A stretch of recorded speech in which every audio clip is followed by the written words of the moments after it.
Alright, we're back and I have the minicons that I want to proceed. So, now that I've gone into that teleporter and come back... Ow! Commander just knocked us on our ass. Now that we've come back, there are going to be enemies that have respawned here. Notice I spent so much time in the last video clearing out all those enemies that came out of those bunkers. Guess what? They're all back. Well, not all of them are back, but the bunkers have to respawn even if you can destroy the entrance to the bunkers, preventing any more enemies from coming in and out of them, but if you do that, it's just going to come back when you leave the level and come back, because you need to still be able to get down there to do the bunker run and get the datacon. But anyway, we're not going to do that. Instead, we're going to glide across the ocean over here to that rather obviously placed and shiny, bright yellow minicon that's over there, which is actually one that we will not be using. Instead, we will be using one in this area that is concealed, and it's much better.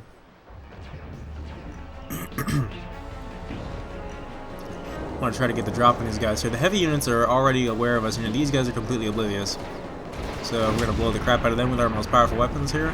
I have Aftershock back. I put Corona back for now. Like I said, Aftershock might be my personal favorite, but Corona is a lot better for the fight against Megatron. I'll be getting to that when we actually get there. But I just like Aftershock. There's really no reason for me to use it over Corona at any given point in this level. I just choose to. Well, there's that, the splash damage. And then I have Hailstorm as well here.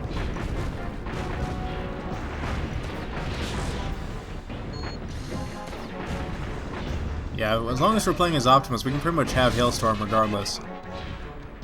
I believe I fought Megatron with the same setup I fought Starscream with at some point when I played this, and it was pretty hard, but I managed to do it. Alright, so here's a purple minicon. There's not that many purple minicons in the game, and this is all of them, I believe. This is Shepard, and I don't know whether or not I should make a Half-Life Opposing Forces joke or a Mass Effect joke. So I won't make either, unfortunately. What he does is he is just like Hawkeye, except he can see minicons instead of just all Energon signatures. He can see other minicons and datacons through the walls and through the environment, so you can figure out where they are. This is nice to have late game, because now you can go back to the previous levels and find out where all the ones you missed and be like, really? It was there the whole time? You've got to be kidding me. Alright, so there's some heavy units over here. I'm going to kill the crap out of them with Aftershock being fully charged there. Come on, that should be enough to kill one of these guys. There you go. He was the weakest link, and they decided to kill him themselves and put him out of his misery. And now they will feast on his corpse. No, wait, they don't do that.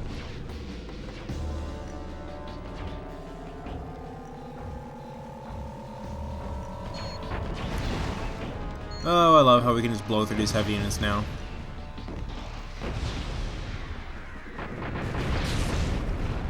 Now we're gonna commence the radical restructuring of this town here, because we need to get over there into that power plant or whatever kind of facility that is, because there is a minicon in there. And we need, instead of just asking the humans nicely, because we're the heroic Autobots, and we're gonna be like, hey, you've got a minicon, can we please have it? And we're gonna be evil and blow the place up. Nope, wasn't in there. Must be another one. Good thing we have all these splash damage weapons. Nope, still nothing. It's gotta be in here then. We're definitely gonna need that for the part coming up, otherwise I'd have to swap back over to Lookout, and I do not want to do that. In fact, this might actually be better than Lookout for the upcoming area. I will explain what it does now.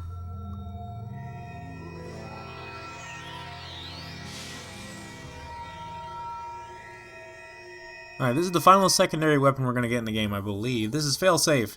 It is a heavy homing missile. It's just like Lock-On, except it's a more powerful version.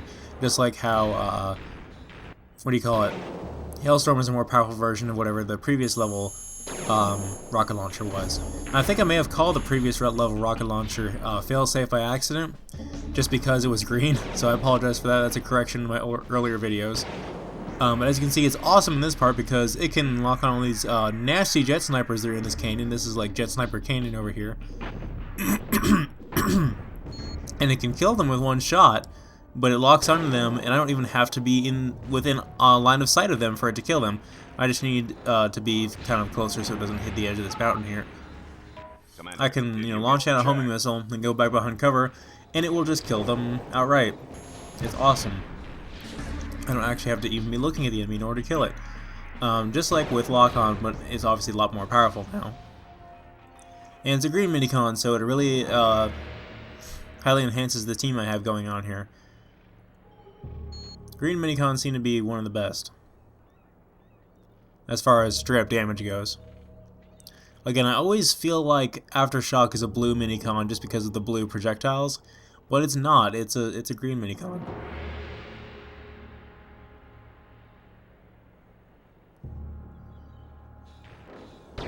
Try to get these guys now. I can tell when I've hit them because I see their laser sight there disappear.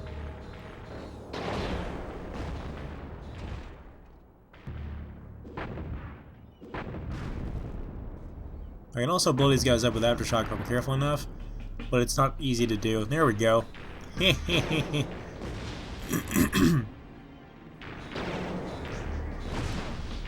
Oh, that was sad. He didn't even hit the ground before he blew up.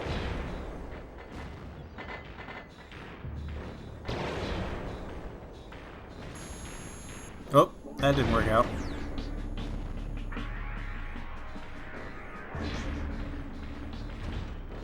Recharge is pretty fast too. There we go.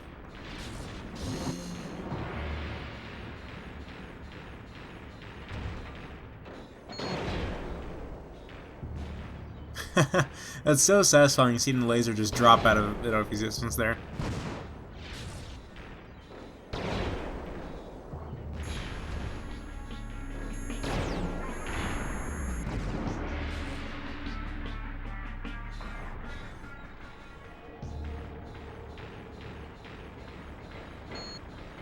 Alright, so that should be it for that.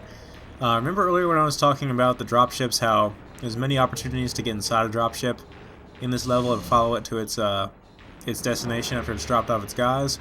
There's another opportunity to do that right up here at the save point.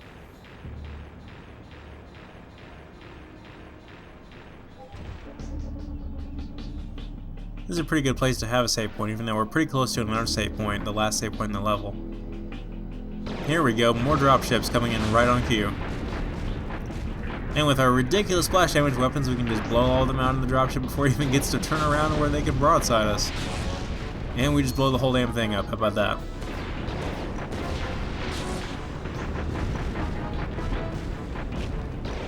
Yeah, this thing's not getting away. Their ambush was completely useless. Oh, that's great. Oh, he didn't fall all the way off the mountain. I wish he did, though. Anyway, there's a large group of enemies down here, as well as some more bunkers and another datacom. We're going to skip all of that completely and just head over here to... I might pick up that datacon, actually. Just because I can see it. I'm going to head up to the top of the volcano, where we will fight Megatron. Gentlemen, welcome to my secret volcano lair. Alright, this is actually a minicon. It's a minicon that I forgot I was getting, but I knew I had something in mind when I got this. This is actually a really good minicon. It is full speed. It is like high gear, except you can use it 3 times at once. You can use it 3 times in a single charge, or you can use it once while in the air with Slipstream, which means you could do ridiculous airborne stunts with it, and it's hilarious. I'll be showing that off probably in the next video. Because with, well, I'll just show it off when I get there.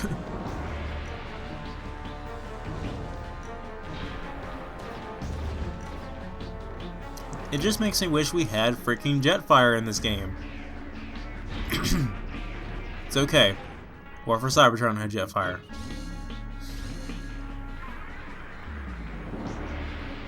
So we're almost done climbing the ridiculous volcano lair mountain thingy. There we go, there's the last save point. Time to take on Megatron. Now I'm going to want a very specific setup for taking him on. There's still a few more minicons in level ahead. Oh, come on. Come the hell on. Get the hell out of here. You ruined my final epic moment with Megatron. There's supposed to be no enemy standing between me and him. You can go to hell. Alright, one shall stand, one shall fall. Commander, this volcano is still active. Be ready for anything. Recommend you check your loadout before you engage. Please acknowledge. Got it. Now, being that the secret volcano layer is really far down into the volcano, I was thinking I should probably have, ow. Okay, apparently there's a way to transform, jump, and land that at the right time and not take enough damage, but I have build up now, so I can just wait for my health to regenerate through editing.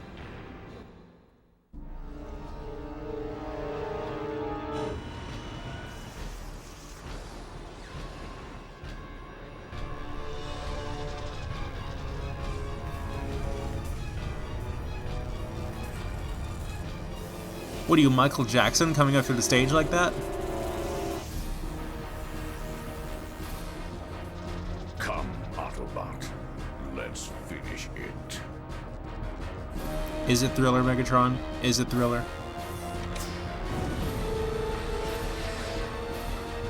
He's just levitating off into the sky. Alrighty, it's time for the final battle against Megatron. So, he does not fool around. He's gonna hand you your ass, and he is as tough as he has every single right to be. So my setup is the same two minicons I had as my weapons before. I have Aftershock, and I have you do not want him to melee you with his attack right here, because it's completely unfair. He tosses us halfway across the arena, and it actually doesn't do that much damage, I suppose, but it's just stupidly overpowered. So he has, we have Aftershock, we have Failsafe, we have Build Up. We don't have anything in our L2 slot because we don't have enough room for it. But Build Up also increases our green minicon team, and it also allows us to have regenerating health, which means when he does an attack like this, and just beats us down, we can actually regenerate our health from it. So the preferred strategy, which I highly recommend, is to use Corona, because we can lock onto him with the silly ribbon beam, and then we don't have to worry about looking directly at him, which means we can walk the other way instead of walking backwards. We can actually try to avoid his stupidly overpowered melee attack. But he also has his he has Leader 1, which is his minicon on his wrist, who can shoot at us, and it's pretty powerful. He also has his tank cannon he shoots at us with in his robot mode, which we can dodge. Some people say it's impossible to dodge, but I'm like, I could dodge that in my sleep. Watch me do it. And he has the two different kinds of melee attacks, and he's persistent about it too. He's doing the power driver thing again. Look at that. That is ridiculous. That is the most overpowered attack I've ever seen. And he kicks us while we're down and launches us into the volcano. Now we're at critical health. Also, he's lost quite a bit of health already too, though. But here's the thing about build-up. We can fight dirty. We're going to be a cheap bastard, and we're going to sit down here in the volcano. The lava doesn't do that much damage to us, actually. We can sit here, and through the magic of editing, I can wait for my health to regenerate. So now we can go up and fight him again. So, like I said, it's about having a green minicon team and having weapons that we don't have to look directly at him to fire. Now, I chose Aftershock because I wanted to fight him like a man, and I don't have to worry about Corona and everything like that. It's much more difficult to dodge his tank cannon when he is in tank mode, and when he also has mortars that he shoots out in his tank mode, which are they do a lot of damage, but they're pretty easy to dodge. But if you can keep your, I've demonstrated enough times in this game how to dodge attacks by keeping your jumping momentum going, so it's not hard. I don't know why people say it is. You just need enough practice with it.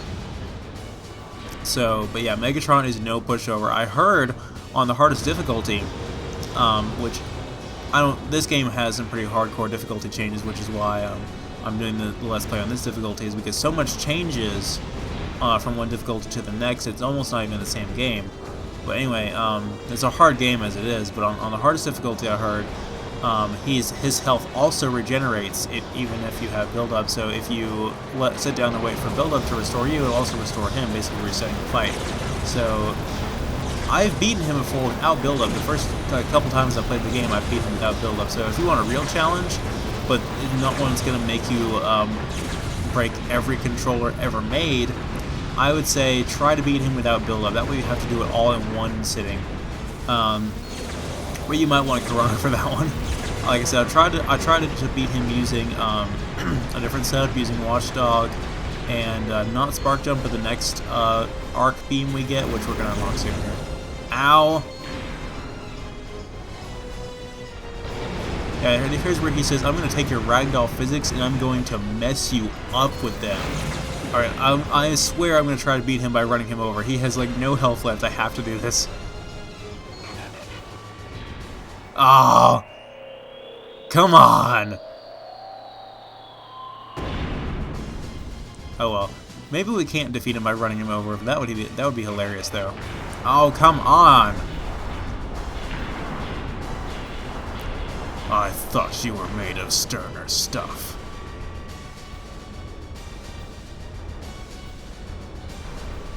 Finish the job, Prime! Do it now! Alright, I'm done with my G1 movie quotes. It's time to end this. And you can die now. Come on, die.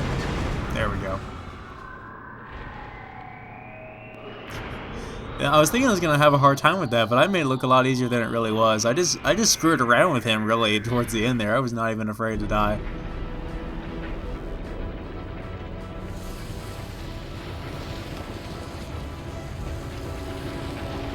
And somehow magically all three of us are here.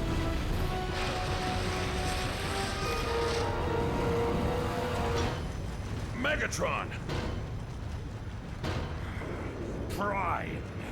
You don't even know when you've won.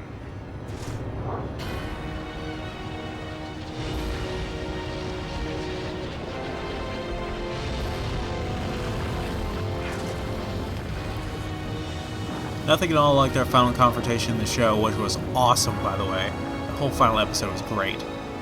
Speaking of the final arc of the cartoon, we're not done yet, ladies and gentlemen. There's still one bigger, badder enemy that must be defeated. And if anyone has seen the Armada series, you know what it is. That's right, the biggest, baddest Transformers bad guy of them all. And he's back.